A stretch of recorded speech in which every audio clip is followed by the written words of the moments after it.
Welcome back to the European angle.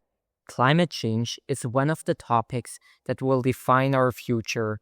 The energy sector is especially responsible for a huge portion of greenhouse gas emissions. Over the last few years, we've seen an increase in energy scarcity, particularly due to geopolitical tensions. Consequently, the question arises: how do we secure reliable, affordable, and sustainable energy in a rapidly changing world? To help us unpack this, we're joined by Anthony Patt, a professor in climate policy at ETH Zürich.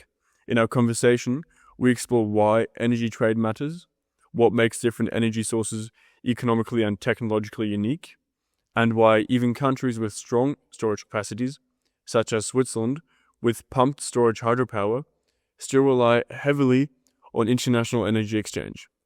Together, we examine one of the biggest debates in energy policy. Should countries try to produce more energy themselves or focus on international collaboration? Can Europe maintain energy security as it shifts from fossil fuels to renewables?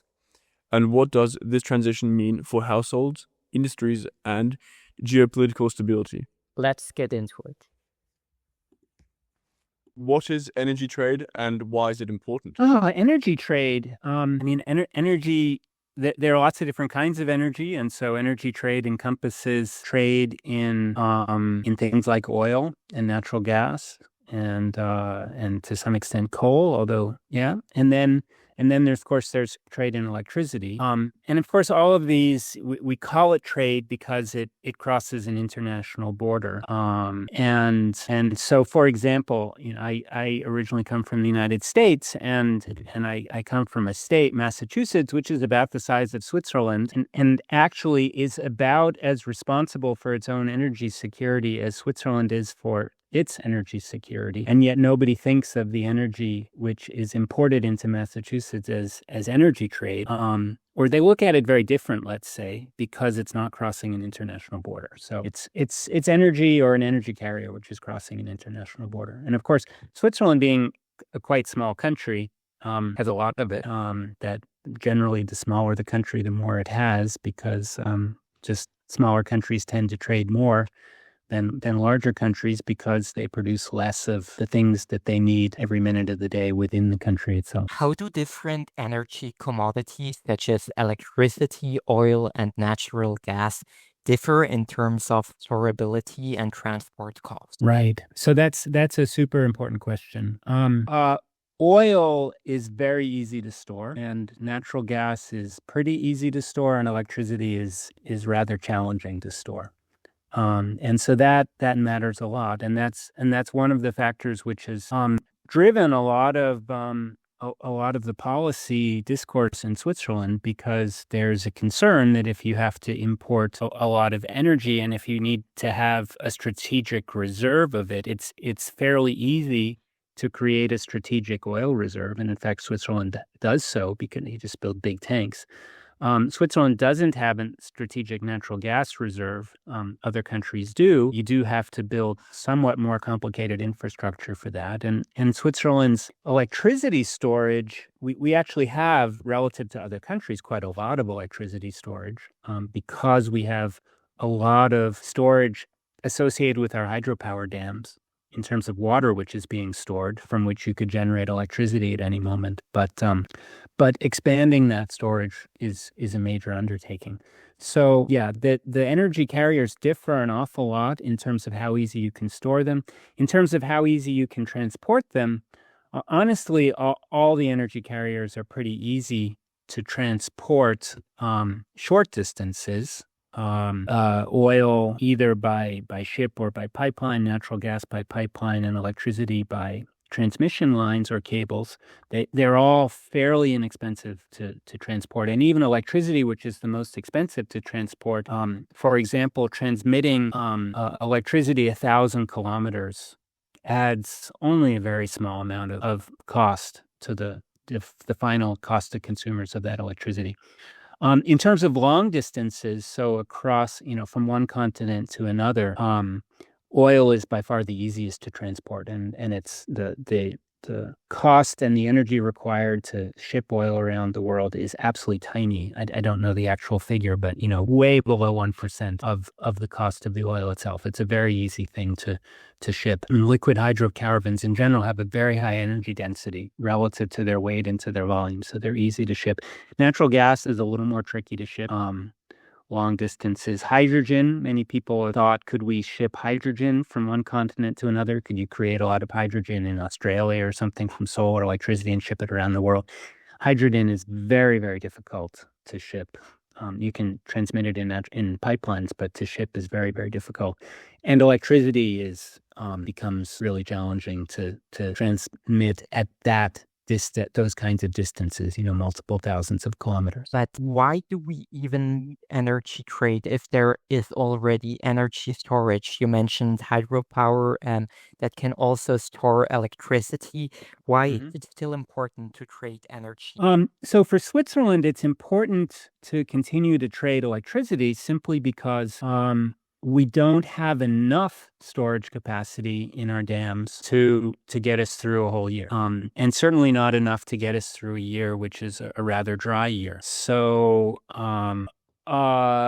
that's one reason why we need to trade electricity. And even if we did have enough, it may not make sense to do so. Just the way that power markets work, electricity is more valuable at some times than at other times. And the people who are operating, the companies that are operating the dams who have that storage capacity would often like to be able to sell their electricity when it's quite expensive.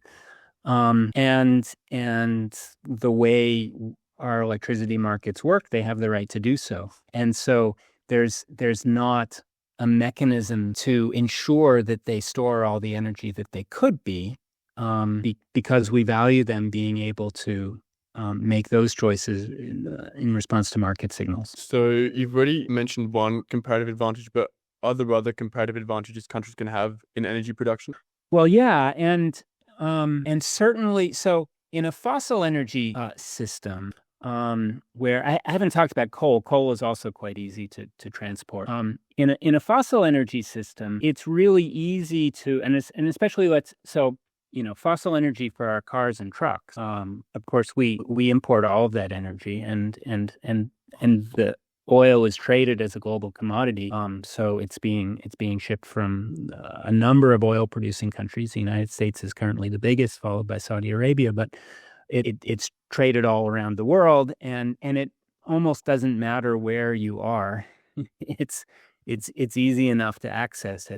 If we're thinking about electricity, in an electricity system dominated by fossil electricity generation, also nuclear is rather similar. It makes a lot more sense to ship the thing from which you're generating the electricity than to transmit the electricity itself. So, it makes sense for Germany, which relies on a lot of natural gas for its electricity production, to import the natural gas and then generate the electricity within Germany, rather than have the electricity produced where the natural gas is coming from, which used to be Russia and is now other places, and then transmit the electricity.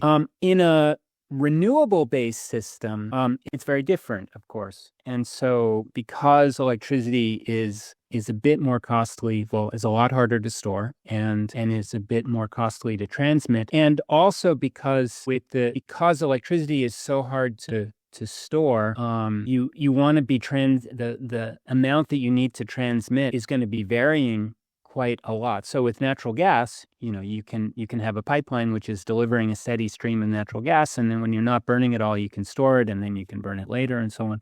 With electricity, the electricity transmission capacity has to be high enough to cover your peak load periods when you're really needing a lot of electricity. You need the lines, the power lines, to be big enough to actually allow you to import very high volumes of power at an instantaneous moment. And so that gets rather challenging. And so in a renewable-based electricity system, it gets more challenging because countries have very, very different natural resources available for producing electricity. Some countries are just an awful lot sunnier than others.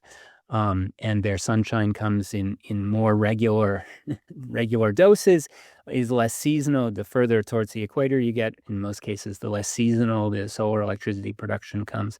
Wind varies incredibly according to local geography. Switzerland is a fairly non-windy country, where basically most of the country is in the wind shadow of two mountain ranges. So, there's certainly wind in the country, and it's enough to generate substantial amounts of electricity. But it's the economics of wind power are just not as good in Switzerland as they are in other countries, and so for that and other reasons, we built very little wind power in Switzerland.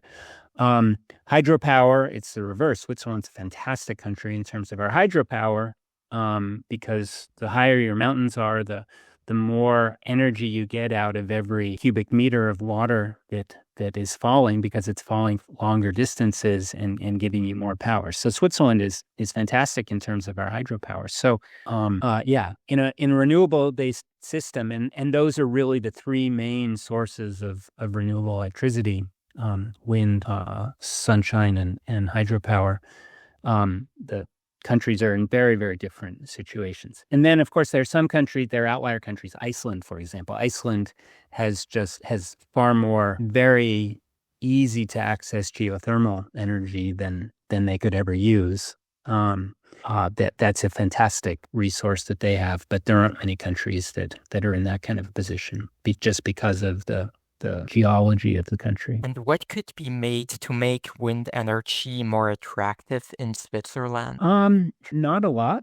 I mean, the economics of Switzerland is the economics of wind do not make it particularly attractive in Switzerland. And then on top of that, we have a permitting process which interferes even more. So, the fact is that average wind speeds in Switzerland are significantly lower than they are in basically all of the neighboring countries.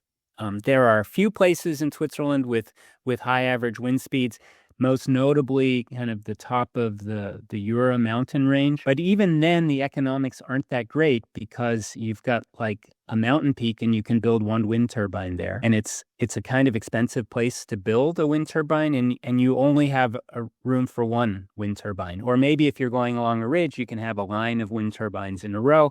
But, maybe you can build 3 or 4 at the same time. And there are just huge economies of scale to wind energy. So you compare that, for example, to northern Germany, where you've got a really large area and you can put up 50 wind turbines. You can put up 50 wind turbines at once, do the planning around all of those, do the transmission that you need for all of them all at the same time. It just brings down the cost. And that's even the areas of Switzerland that have a fair amount of wind, it's very isolated, and so that puts up the cost more. And then you have, for example, in the canton of Zurich, we have places that have okay wind, and it's not a bad energy source, but it's still, the average wind speeds are maybe 20 or 30% lower than they would be if you were to build a similar wind turbine in Germany. So that means it actually means that, interestingly, with wind, the amount of power that you generate goes up with the cube of the wind speed.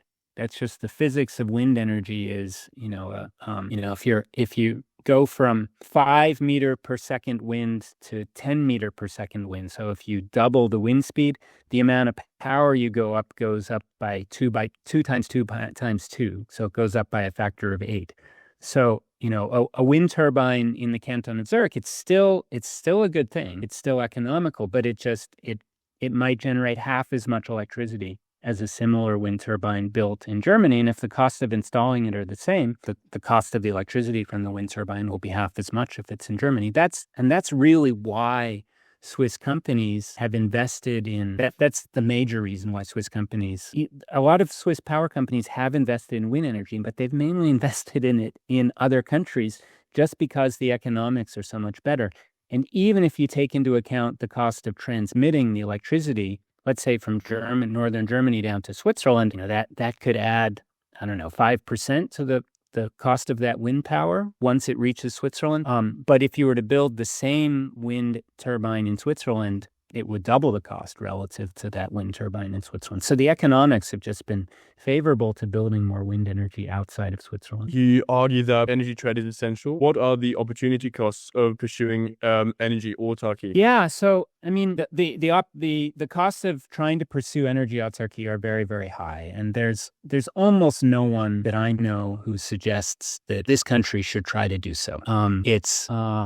You would either need to, so you can make and there are a lot of studies showing this. You can get a power system to work on basically all renewables, and if you build the complementary amounts of solar, wind, and hydro. And wind energy is stronger in winter than in summer, and both solar and hydro generally are stronger in summer. Well, solar is a lot stronger in summer than in winter, and hydro is usually a little bit, especially, there are two kinds of hydro. There's run-of-the-river hydro, which is you're putting dams across flowing rivers, and there the river flow tends to be quite a bit higher in summer than in winter, just because in winter the water is falling in the mountains as snow, and so it's not feeding into the rivers. When in summer it's falling as rain, so it is feeding into the rivers. And then there's storage, and of course the storage dams in the mountains, you can decide when you want to generate electricity from it. But even so, often the economics have favored generating a little more of that in summer than in winter. Anyway, so to get a renewable energy system to function, you would need the combined amount of wind power to be probably something equal to the amount of energy you're getting from wind to be something equal to the combination of what you're getting from solar and hydro, something like that. And that's a lot of wind energy for Switzerland that we don't have. So that makes it really challenging. Now, you could get around this problem with seasonal storage. And many people have suggested, why don't we just do that? We store energy from summer to winter. The easy way to do so is in the dams, and this is what we're already doing, is water that you're storing behind the dams and not generating electricity from. And we do that, and if we could, but as I've already said, we don't have enough dams, enough stored water storage capacity behind those dams to get us through a whole winter. Much less a winter where it didn't rain as much as we wanted to in the summer. If we could just build a whole lot more dams, that would solve that problem. But there are a lot of environmental reasons why you don't want to, because dams actually are quite environmentally destructive. They're not good for river ecosystems downstream. The water supply just kind of wreaks havoc on the riverine ecosystem. So we basically don't want to build many more or even any more big dams of those kinds. There's pumped storage. So you can, and we have some facilities for this in Switzerland. You build a dam, you actually build two dams. You have two lakes. You have a lake at the top of the mountain and a lake at the bottom. And if you have too much electricity or more electricity being generated than you need, you pump water from the lower lake up to the upper lake. And then when you need electricity, you let it flow back down. You lose about 30% of your energy in that process. It's not a completely efficient process, but more importantly, it's the more electricity you have to store, the bigger your lakes have to be, and digging these lakes gets expensive. And so we use that kind of pump storage for daily storage needs, or even, maybe from 1 week to the next. But we're not using it, and because no one's building lakes big enough to store enough water to cover a whole season, right? So that gets pretty expensive if you had to use it for seasonal storage. And then you have the other storage options, the newer ones, and of course you could have batteries, and more we're using batteries for daily storage. Again, with batteries, like with those pumped storage lakes, the more energy you have to store, the bigger the battery has to be. And so if you're using a battery for daily storage, charging it every day from solar, let's say, a lot of people have them in their houses. Every day they charge the battery a little bit with their solar power, and then they use that at night. Well, then you're getting 365 cycles from the battery a year, and the battery will last a bunch of years. And And the initial investment in that battery, which was probably pretty large, starts to pay off because you're using it a lot. You're using it for a lot of cycles. But if you need to use a battery for seasonal storage, you're basically getting one cycle a year. And so the huge investment has a very small denominator in terms of how many cycles. So the cost per cycle gets to be really high. And so it gets very, very expensive using a battery for seasonal storage. And then the other option that many people are discussing, but we're not really doing yet, is hydrogen storage, where you could use excess electricity to split water into hydrogen and oxygen. You let the oxygen go, or maybe use it for something, I don't know, and you store the hydrogen. And then later, when you need the electricity, you can use a fuel cell to react the hydrogen with oxygen that produces electricity again. And this has an efficiency. It's a little less efficient than the pump storage. It has a total round trip efficiency of about 50%. So you lose about half of your energy, which already pushes your energy costs up a bit. But more importantly, hydrogen is very challenging to store. They're tiny little molecules, and they like to leak out through just about anything. And to store any significant quantities of it, you have to store it at very high pressure. And that takes energy to compress it. Then you need the storage tanks to have very thick walls, or you do it in natural geologic conditions, salt domes and stuff, which are impervious as well, but those are pretty limited as well. So hydrogen gets to be very challenging to store. And for that reason, like batteries, it's very expensive to store electricity seasonally using hydrogen. The cost of producing electricity, let's say from solar or wind, are something between 5 and 10 rappen a kilowatt hour. The cost of storing electricity seasonally with a battery or with hydrogen's a little cheaper than a battery, but are going to be well over 50 rappen a kilowatt hour.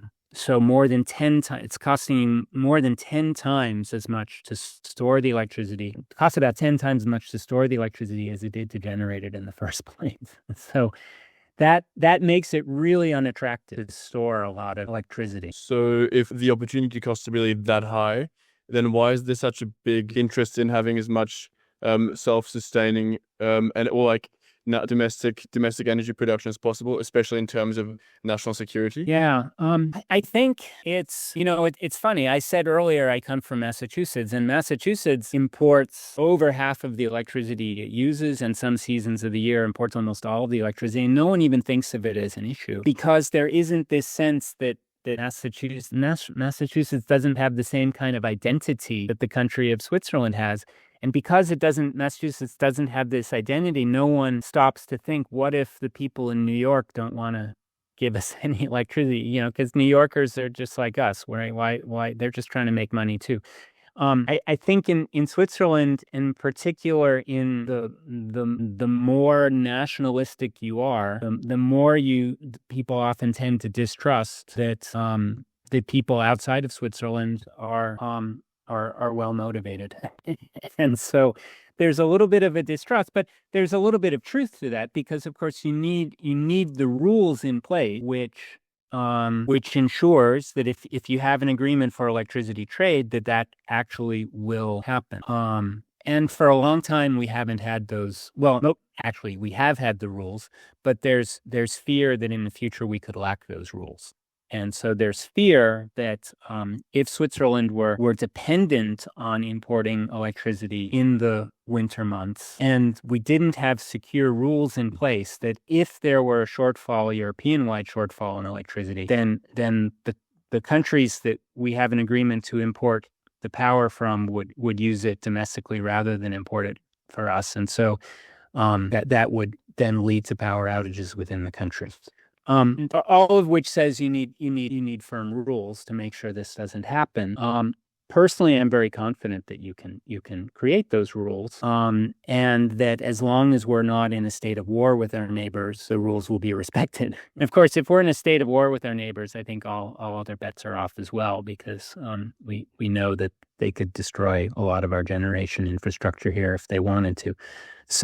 So personally, I think as long as we're in a state of peace with our European neighbors the kinds of rules that we're negotiating to ensure the trade in electricity, and say that a Swiss company that builds a wind turbine in Germany has the right to import the power that it's generating over the border, that those rules will be respected. I have I am as close to 100% confident as one can be that those rules would be respected in peacetime between us and our neighbors. But all of that then puts the pressure on the government to negotiate those kinds of rules.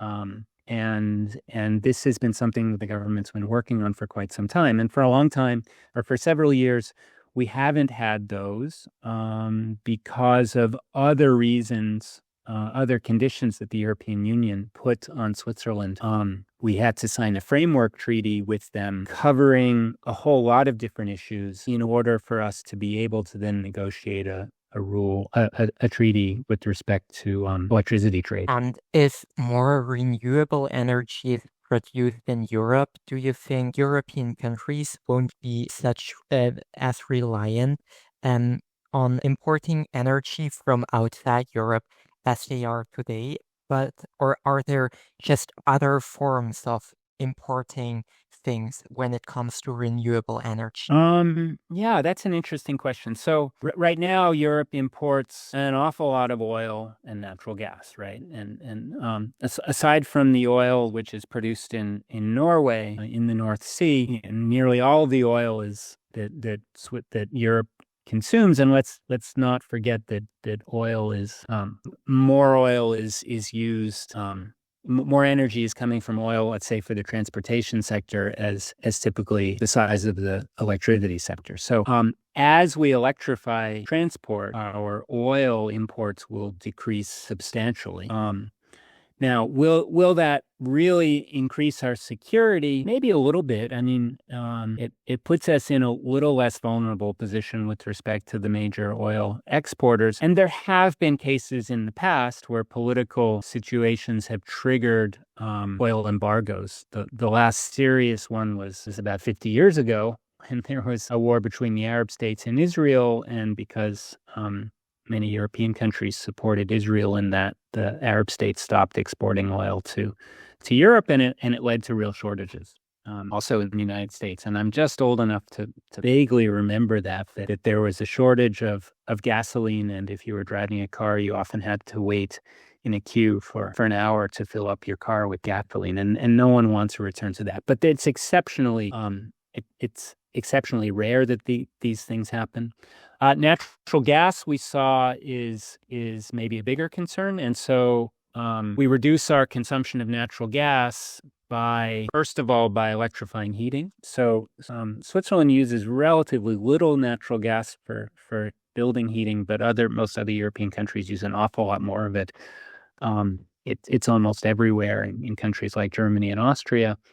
And so the transition that people are envisioning, and which makes a lot of sense, is to switch to heat pumps, which then use electricity very efficiently. They use electricity very efficiently, but then you reduce your daily need for natural gas to keep warm. So that would reduce the imports, and that's a pretty big deal because until the war in Ukraine, the bigger supplier of natural gas to Europe was Russia, and Russia proved itself to be a country that we didn't want to import this from. Then there is the conversion of electricity production to renewable. Most of the coal that we're burning for electricity production within Europe is mainly coming from within Europe, so that's not a huge import. But then a lot of electricity is produced from natural gas, most of which is imported. And so those imports would go down, so that would certainly reduce the imports. Would use of renewables increase imports in any other way? Well, for a while, people were, and I was one of them, were thinking a really good solution to the electricity challenge in Europe would be to produce an awful lot of solar energy in North Africa and transmit it through cables under the Mediterranean to Europe. And economically, this would make a huge amount of sense.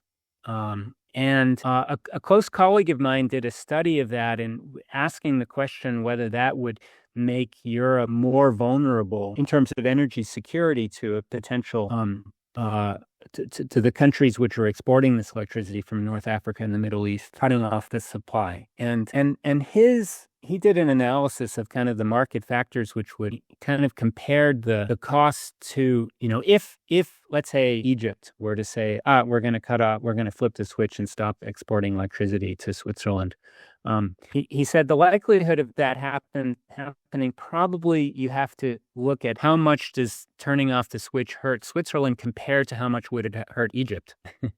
Because, of course, if Egypt cuts off the switch, they lose the revenues from that. And the analysis showed that because electricity is so hard to store, and because the electricity system is actually quite diversified and there is some storage, Egypt cannot store the power that it's not shipping. So Egypt cannot, flip the switch, stop exporting to us, and then store all that electricity from its solar and then export it later, the way it could with oil. So it's going to lose all those revenues. And it would probably be weeks to months before Switzerland would start to notice any pain from that. And so in the case of the electricity markets, my colleague found that there was a huge disincentive for exporting countries to flip the switch and shut off the supply, which would suggest we're not particularly vulnerable to that. So that's one possible thing. In reality, these massive solar projects in the Sahara Desert exporting to Europe haven't been built, and to a large extent, and there's a whole lot of reasons why they haven't been built. They may still be built, but so far they haven't, so it hasn't been an issue yet. But in theory, it could be in the future. So I heard that some people say that with renewable energy, there is still a lot of dependence on minerals and rare earth. And is it true that this creates new kinds of dependencies? And what can we do about that? Yeah, it's absolutely true. For example, there has been just tremendous advances in electric motors. The reason there are two big reasons why electric cars now are so good, and they really are good.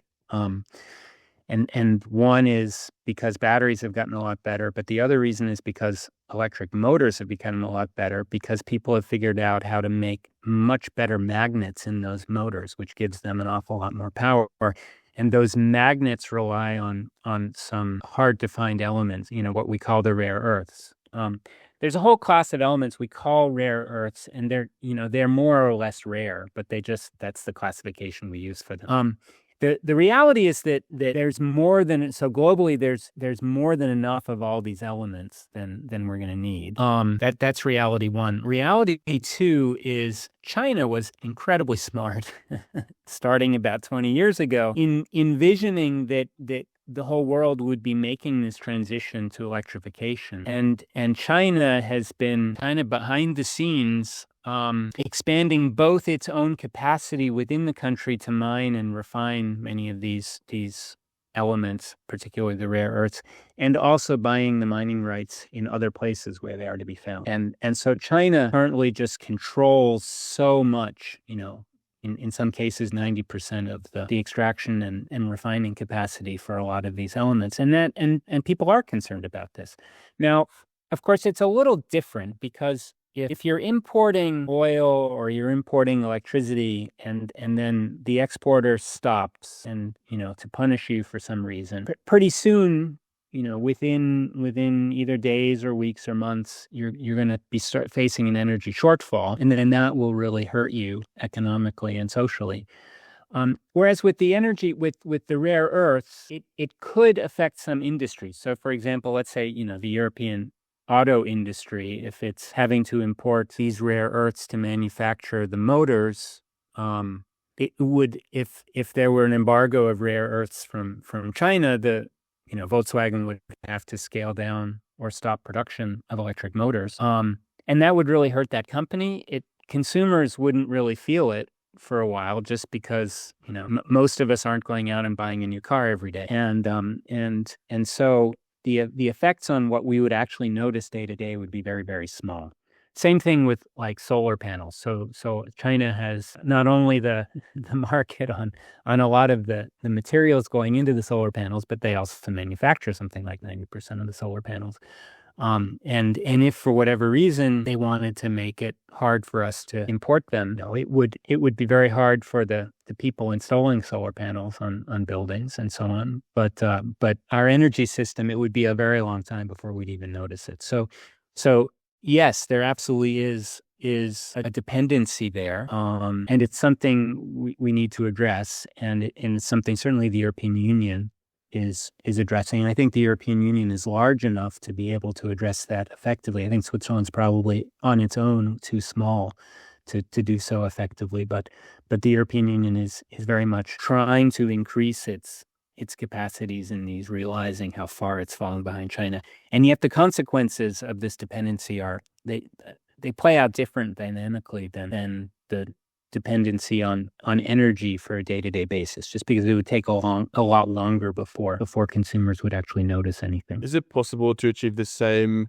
energy security with renewable sources compared to fossil fuels, and how can we avoid problems such as blackouts during the transition period? So I think we will actually be in a position of far greater security when we're relying entirely on renewables than we have right now with fossil fuels. So and there are a couple reasons for that.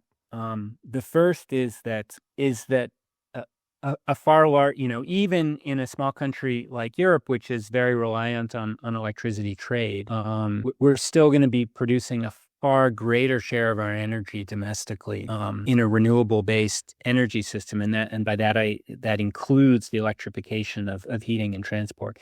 So our total energy imports are going to decline remarkably. All the solar panels built in Switzerland, that's replacing imported oil. Right. So first of all, the share of domestic production is going to be a lot higher.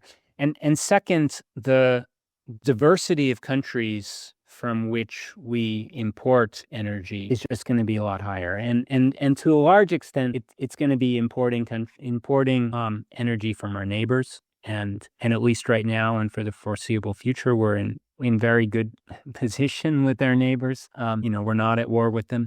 And even so, even if, for example, imports of, one of the kinds of renewable energy that we're going to be needing for aviation will be these sustainable aviation fuels, which you can produce with, so liquid hydrocarbons produced with renewable energy. The number of places in the world that you can produce those and produce them economically is actually larger than the number of countries which are currently exporting oil. So there's potential for just a much greater diversification of sources of energy. So honestly, I'm convinced, and most analysts are convinced, that our energy security is higher in the renewables future than it is today. I don't want to, at the same time, I don't want to imply that we're in a terribly insecure position right now. I mean, the reality is, energy is quite cheap, and has been cheap for all of our lifetimes, and it has been cheap because it's a globalized market, right? And the benefits that we've gotten from trade, the economic benefits at least, have been vastly greater than the effects of the very infrequent times where supply has been cut off for one reason or another. And the most recent, I talked about the oil supply being cut off about 50 years ago. The much more recent event was of course the war in Ukraine and the cutoff of natural gas supply, and that did have a major impact on natural gas prices in Europe and electricity prices in Europe. But even that was a fairly temporary thing because other sources were found for natural gas and the price of natural gas has gone back down again. But so I don't want to I think to some extent, I guess what I want to say is one shouldn't be alarmist about our energy security position. So I think we're in a pretty secure position right now, and it's going to get even more secure. What about in the intervening years? So honestly, I don't see a huge, I don't really see any decline in our energy security from where it is now as we're going through this transition. There will be periods likely, for example, when Switzerland will import more electricity during the transition than it's importing now, or will import, let's say, in 2050. So, for example, the Swiss federal government has put together a kind of an outlook of the electricity system, and embodied within that is the closure of Switzerland's nuclear power plants. And so, when a nuclear power plant is taken offline, that's a huge amount of electricity production being taken offline all at once. And eventually the production of solar electricity will rise to meet that, but that's a multi-year process. So in the years right after a nuclear power plant gets taken offline, our reliance on imported electricity rises. Does that negatively impact our energy security? I actually don't think so, because I don't think that imports from other European countries are insecure. I think any political risks are exceedingly small. We did a study of this, comparing the political risks to our supply security with simply the risks associated with bad weather. And the fact is, and by bad weather, I mean, a year which is not rainy enough for our hydropower, or is particularly cloudy for long periods of time for our solar power. And the reality is that Switzerland is much more secure integrated with our neighbors, because bad weather tends to be, it kind of comes in little geographic pockets. Switzerland may have a non-rainy summer, but in northern Germany they've got, they've got more. If it's not rainy in Switzerland, it's probably super sunny in Germany. And so, and so at a regional level, these weather events tend to balance out. And the reality is we're more secure in an integrated system than we are trying to be autarkic. How do energy prices translate into the rest of the economy? Especially, how does it influence industrial competitiveness and household welfare? Yeah. So I'm not the biggest expert on this, but if you look at industrial competitiveness, it can make a big difference. And this has been one of the reasons cited for European economic growth having been slower, for example, than North American economic growth. That energy prices, particularly electricity prices, are quite a bit higher in Europe than they are in the United States for a few reasons. And that does make industries less competitive. And I guess, that was in the past with the United States, but you could also make the same argument with China. I think electricity prices in China are very, very low. So for particular industries, energy intensive industries, it can have a big effect. And we saw this during the first year of the Ukraine war, when there was a huge spike in natural gas prices, and then there was a huge spike in electricity prices. And, even in Switzerland, bakeries, which use a lot of electricity for baking bread, it was a major blow for them. And so, for particular industries, it can be a big thing. In terms of for households, major shocks in prices can make a big difference. So during that price shock for natural gas and electricity, especially, well, the reality is most households spend far more money on heating than they do on electricity. So the rise in natural gas prices hit a lot of Germans really hard, because they spent a lot of money during the winter on natural gas, and natural gas had this huge shock. And this, for many families, it constituted a major financial burden. That was a really unprecedented rise in price. I mean, the price of natural gas rose by, I don't know, factor 5 or something. And so it was really huge. In Switzerland, the effects were dampened quite a bit. Most people don't heat with natural gas. In fact, most households heat with oil, and the oil price didn't change very much during that situation. So heating didn't really change in price that much. Electricity in some communities, and it very much depended in Switzerland whether the local electricity, how the way that they were tapped into the European electricity market.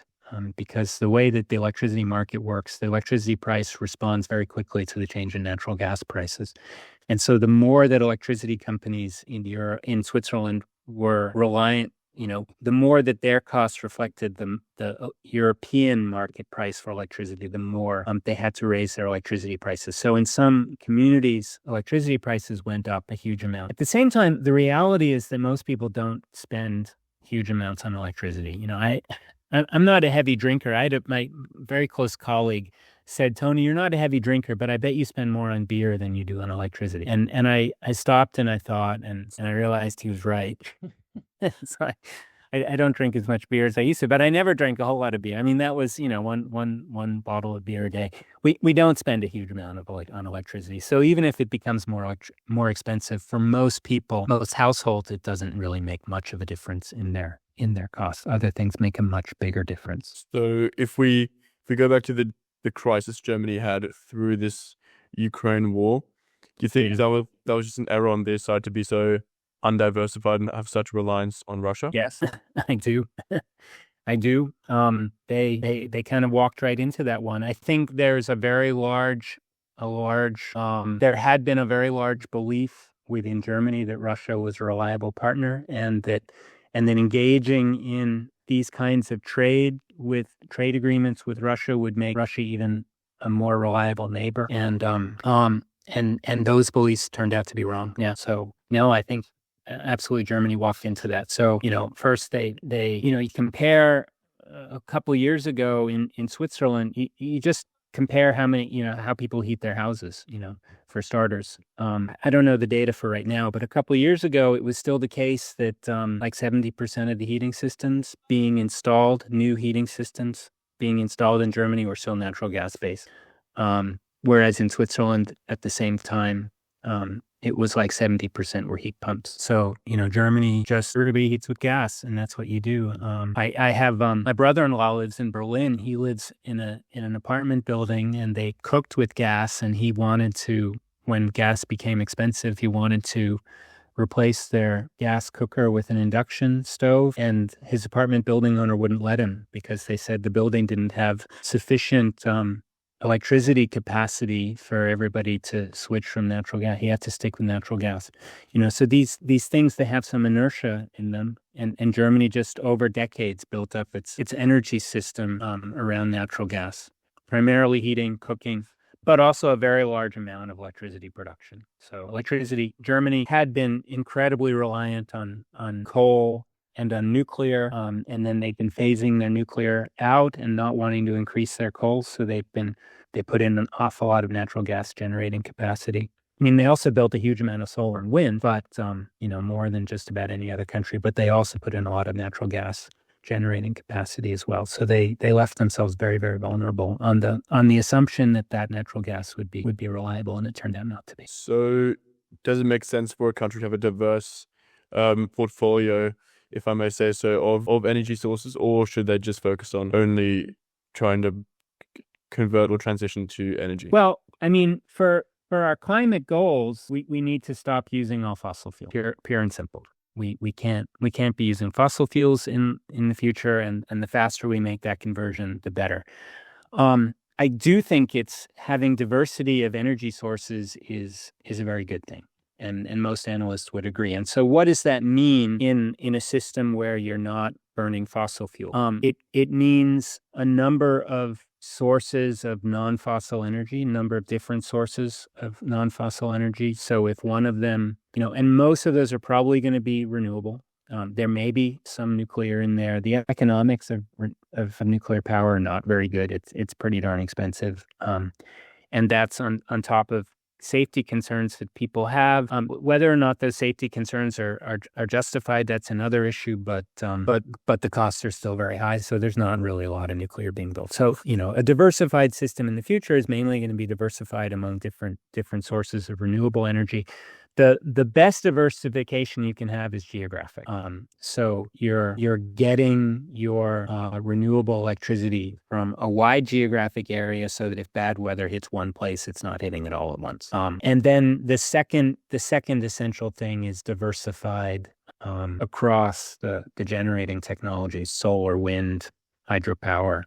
Where geothermal is available, geothermal. Where bioenergy makes sense, which isn't.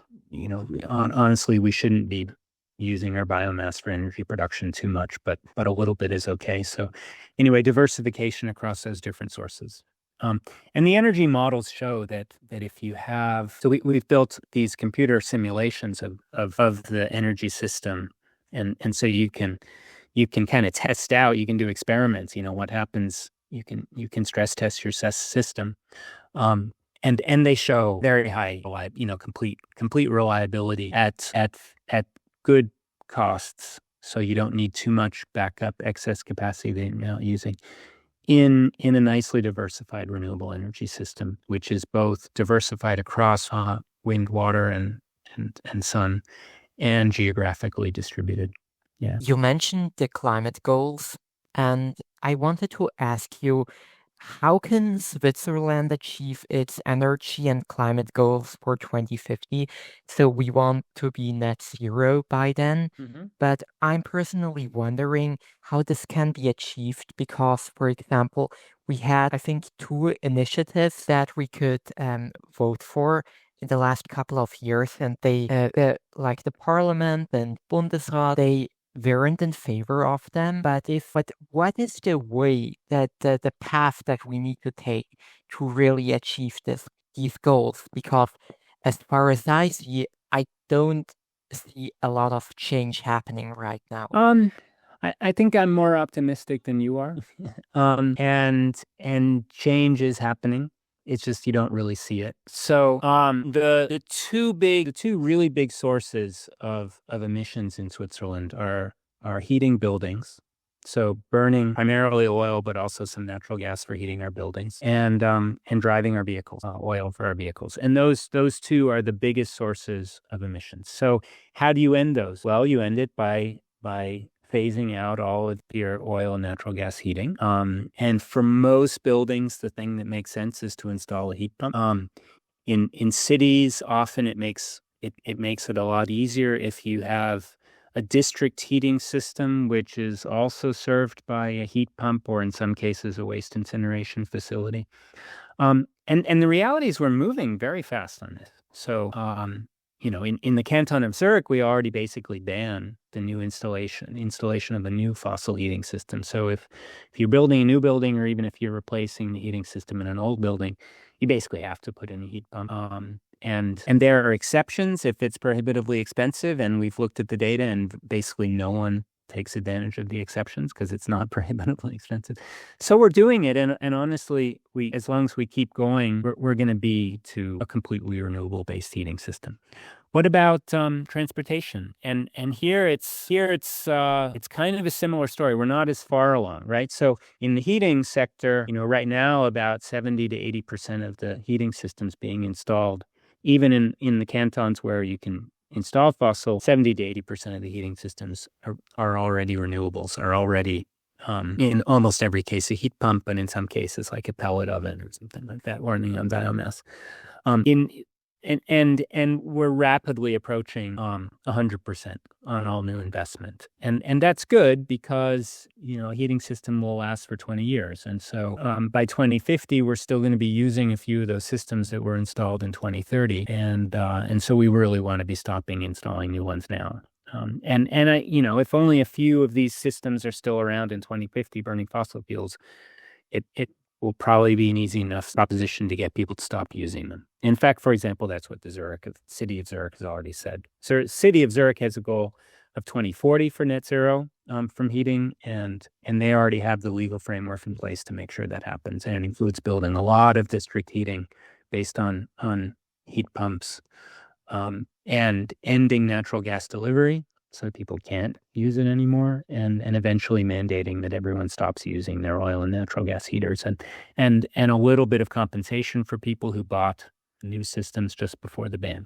Anyway, with transportation, it's kind of a similar story, except we're not as far along we are with heating. So right now, the market share of electric vehicles is about 25%. Maybe this year it could hit 30%, which is a lot less than the 80% for heat pumps. So it's going to be a few years longer before we're up at 100% market share. And the political will within Switzerland has been a little bit less for vehicles than it has for heating. I mean, basically everybody now believes a heat pump is fine, and there's still a lot of people who have their doubts about electric vehicles. I'm a big fan of electric vehicles. I've been driving one for 10 years, and they're better in every way than a gasoline car, and every study shows that their environmental impact is just so much smaller. So, But still, the market has been moving a little more slowly. If the European Union will be at close to 100% market share for electric vehicles by 2035. They had a rule where they wanted to be at 100% market share, and they just scaled that back to 90% so that people can still buy Porsches and Lamborghinis, I guess. But they'll be at 90%. And so, most of the cars that people buy aren't going to be even produced in a non-electric version. So we're going to be at essentially full market share for new vehicles by 2035.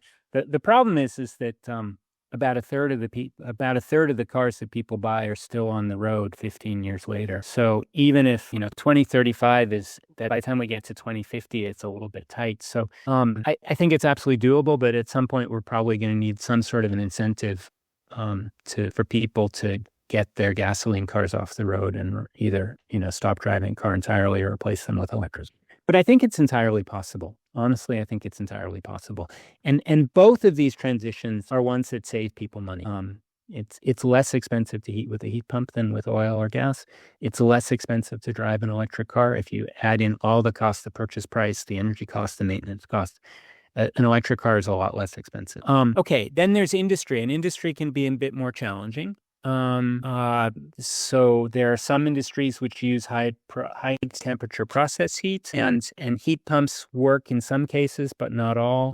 Direct electric resistance heating works in other cases. And then in some, for really high temperatures, you want something with a flame.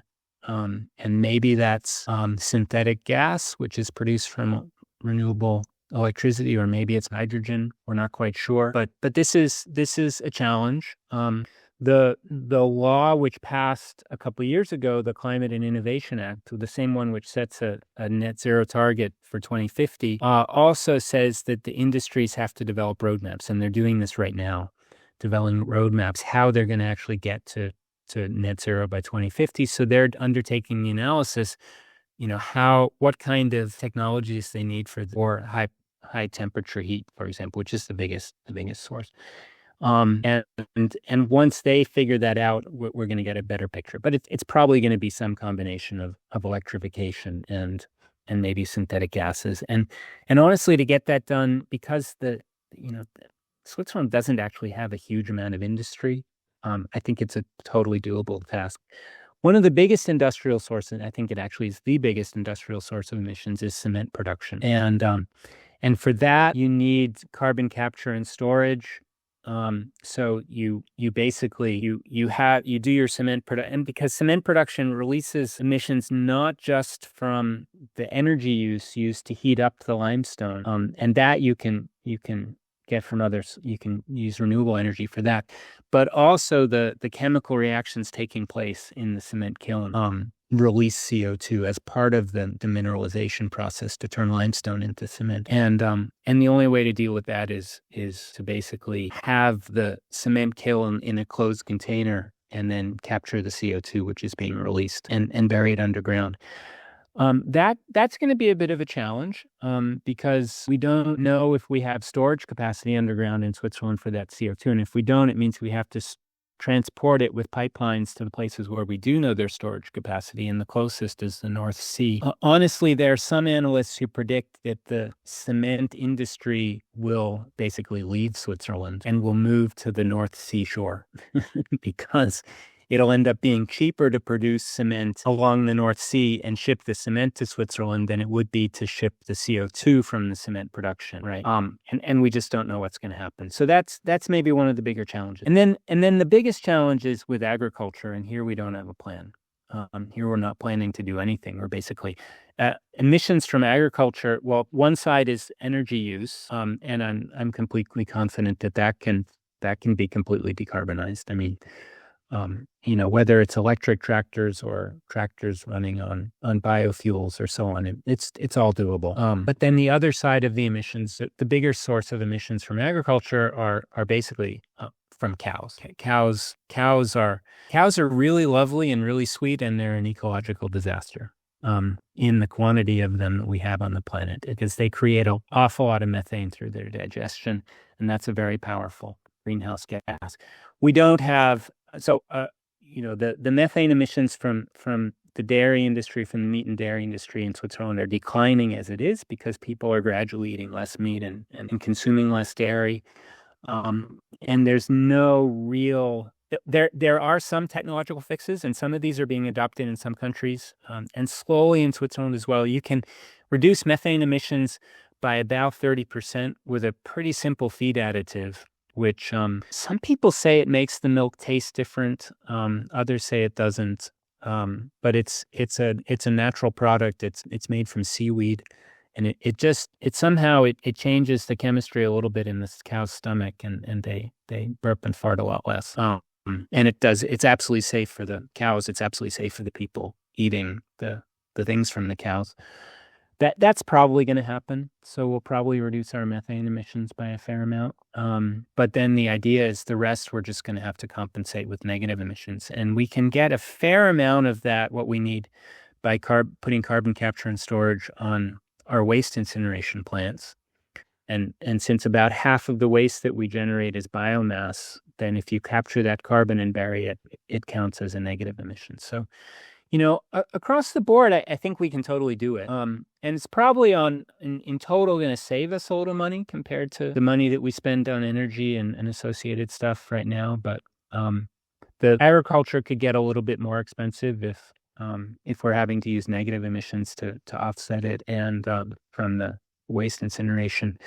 And then the one thing that could become more expensive, a bit more expensive, is aviation. You can decarbonize aviation with synthetic aviation fuels. Our models show, by 2050, switching to synthetic aviation fuels might push up the cost of the flight by 30%, something like that. On the other hand, aviation is becoming cheaper because airlines have become better at using less fuel and filling planes more effectively, and so on. And there's actually every reason to believe that for other reasons, aviation would get 30% less expensive by 2050. So if it's getting 30% less expensive for one reason and 30% more expensive because we're decarbonizing it, then in the end, in 2050, we could be flying for, I think we'll probably be flying for about the same price that we are now, and no one's going to notice it. So it's all totally doable. A lot's happening.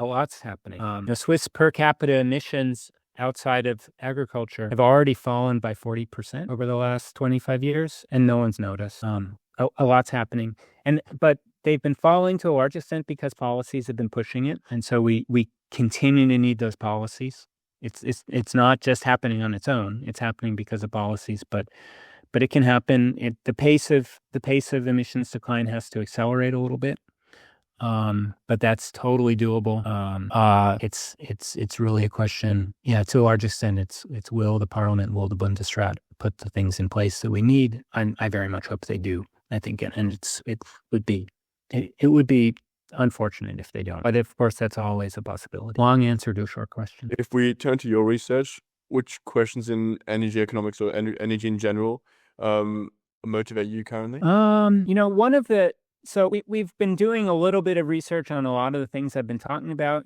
What makes for a secure Swiss electricity system. A lot of people have been looking at that. My group isn't doing that as much anymore. We've looked a fair amount at how do you decarbonize aviation, and is this feasible, and does it cost a lot? I just had a master's student who wrote a thesis and found that globally, to switch to completely synthetic aviation fuels, you'd need a lot of solar energy, right? And yet it's the land area you would need to create all of the aviation fuels for the world in 2050 would be something like 30% of the area of golf courses around the world.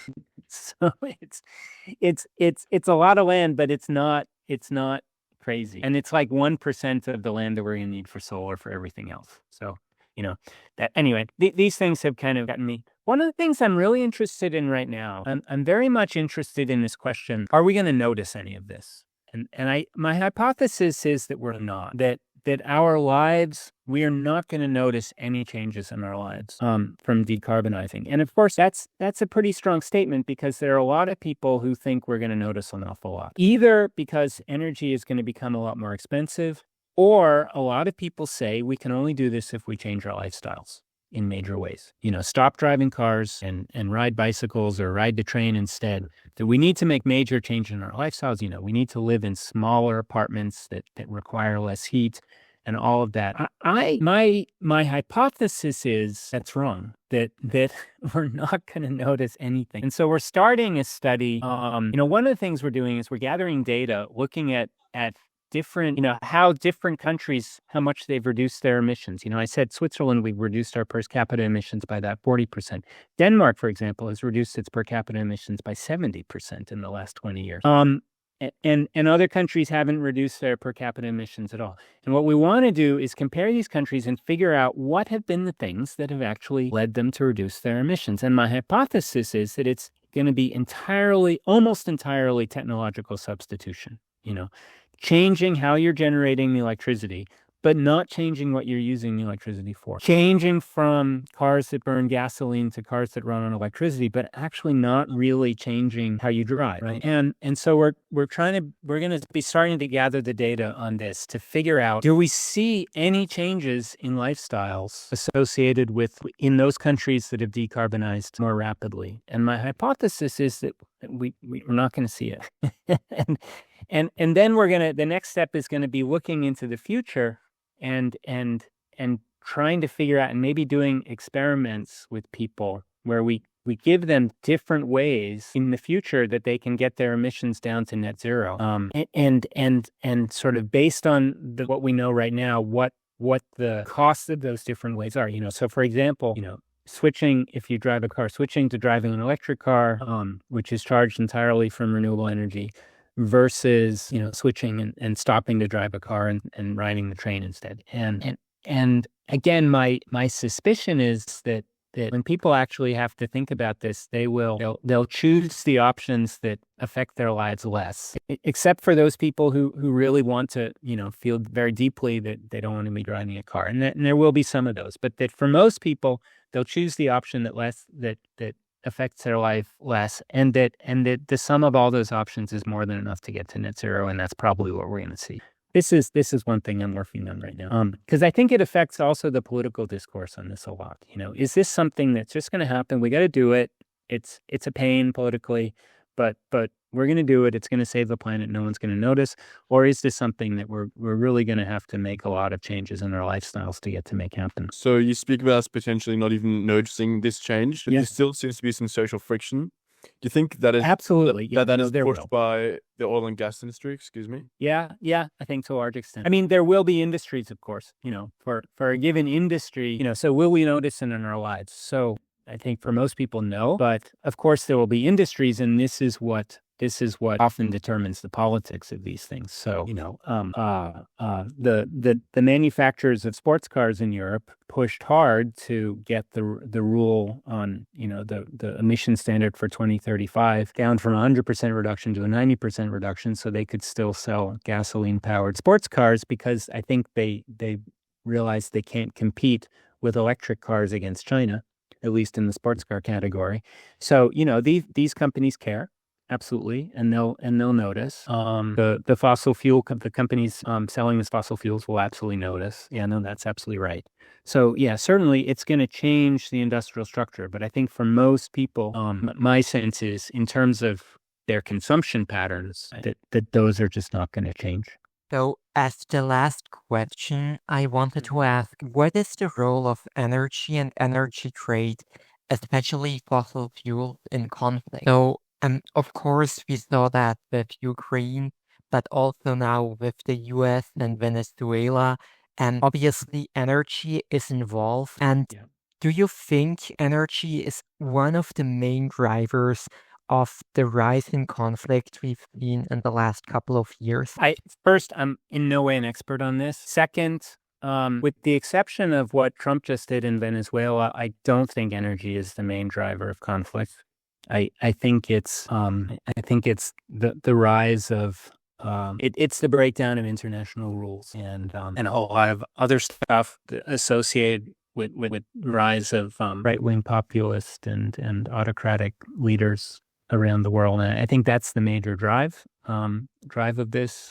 Trump's thing in Venezuela is very curious. And there is a good argument that he actually believed that Venezuela would be a huge source of oil, because in theory, I mean, actually, at least on paper, the Venezuela has the largest reserves of oil in the world, larger than Saudi Arabia.